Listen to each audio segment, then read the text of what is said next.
আমি আগামী নির্বাচনে জয়যুক্ত হতে পারি।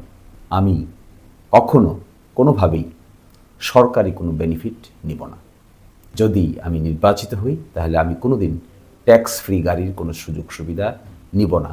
আমি নির্বাচনে যাওয়ার পিছনে বাড়তি কোনো মোটিভেশন আমার নাই, বাড়তি কোনো কারণও আমার নাই।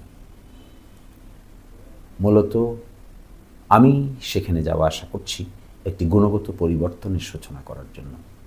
এই গুণগত পরিবর্তন যদি আমি না করতে পারি তাহলে আমার সকল চেষ্টা ব্যর্থ হয়ে যাবে। আমি মনে করি এই গুণগত পরিবর্তন শুরু করতে হয় নিজেকে দিয়েই। যেখানে আমি নিজে পরিবর্তিত হতে পারবো না সেখানে অন্যের পরিবর্তনের কথা বলে আমি খুব বেশি লাভবান হতে পারবো না। অনেকেই অনেক কথা বলবেন, অনেক কথা শুনবেন, কিন্তু ব্যক্তিগত পরিবর্তন যদি শুরু করতে আমরা না পারি তাহলে রাষ্ট্রের পরিবর্তন, সমাজের পরিবর্তন, এলাকার পরিবর্তন কোনো কিছুই শেষ পর্যন্ত টিকবে না। যদি আপনাদের দোয়ায় এবং আল্লাহ তাআলার কৃপায় আমি আগামী নির্বাচনে জয়যুক্ত হতে পারি, প্রথম কমিটমেন্ট, আমি কখনো কোনোভাবেই সরকারি কোনো বেনিফিট নিব না। যদি আমি নির্বাচিত হতে পারি সরকার কর্তৃক প্রদত্ত ভাতা কিংবা অ্যালাওয়েন্স কিংবা সুযোগ সুবিধা যাই সরকার আমাকে দিবে সবটুকুই আমি জনগণের কল্যাণে উন্মুক্ত করে দেব। আমি তার এক পয়সাও নিজের কল্যাণে, পরিবারের কল্যাণে, আত্মীয় স্বজনের কল্যাণে ব্যয় করব না।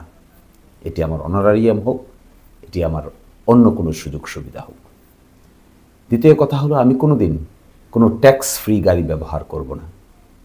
অর্থাৎ মেম্বার অফ পার্লামেন্ট বা সংসদ সদস্যরা ট্যাক্স ফ্রি গাড়ি ব্যবহার করতে পারেন, কিন্তু আপনাদের দোয়ায় আল্লাহ তাআলার বরকতে যদি আমি নির্বাচিত হই তাহলে আমি কোনোদিন ট্যাক্স ফ্রি গাড়ির কোনো সুযোগ সুবিধা নিব না।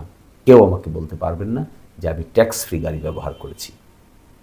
তৃতীয় কথা হলো আমি কখনো কোনোদিন নিজের স্বার্থে প্রশাসনকে ব্যবহার করতে চাইব না, করব না।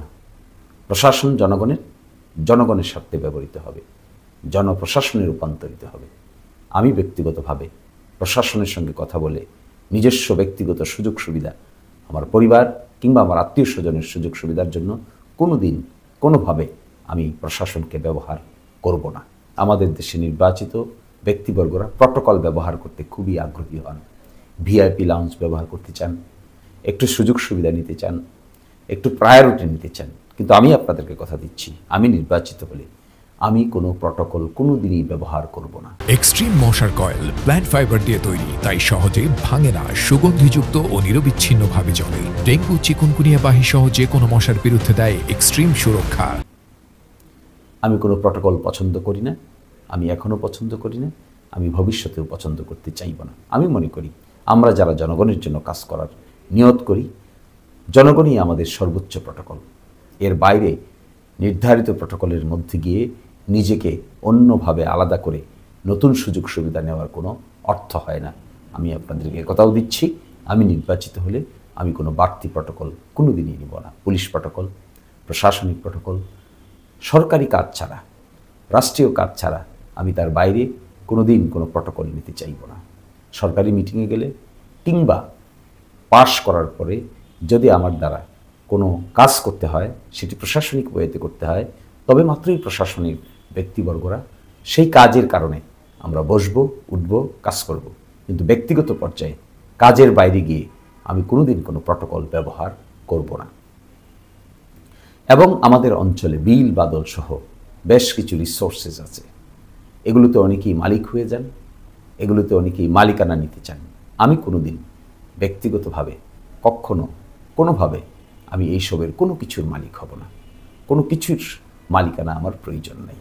এগুলো জনগণের আইন অনুযায়ী যেভাবে যে মালিকানা পাবেন সে বা তারা সেগুলোর উপর তাদের রেন্ট দেওয়া সাপেক্ষে পরিচালনা করবেন। ব্যক্তিগতভাবে আমি কখনো এগুলোর সাথে ইনভলভ হব না। এবং সবসময় আমি আপনাদেরকে বলতে পারি আমার দরজা খোলা থাকবে। দিনে 24 ঘন্টা তো পুরোটা হয়তো পারবো না, বাস্তব হবে না, কিন্তু আমি চেষ্টা করব আমার দরজা, আমার ঢাকায় হোক, সুনামগঞ্জে হোক, সিলেটে হোক, আর গ্রামে হোক, সামারচরে হোক কিংবা দিরাইয়ে হোক, আমার দরজা আপনাদের জন্য সর্বক্ষণ খোলা থাকবে। সকলেই ধর্ম, বর্ণ, শ্রেণী নির্বিশেষে সকলেই যে কোনো সময় আমার সঙ্গে কথা বলা বলেন, কাজ করা বলেন, ওঠা বসা বলেন, করার সুযোগ আমি করে দেওয়ার আপ্রাণ প্রচেষ্টা চালিয়ে যাব। আর সর্বশেষ, আমি কখনো আমার আত্মীয় স্বজন কিংবা আমার পরিবারের লোকদেরকে তারা যেন কখনো প্রভাব বিস্তার করে, অবৈধভাবে প্রভাব বিস্তার করে কোনো কিছু অর্জন করতে না পারে, এটি আমি সর্বাত্মক প্রচেষ্টা চালিয়ে যাব।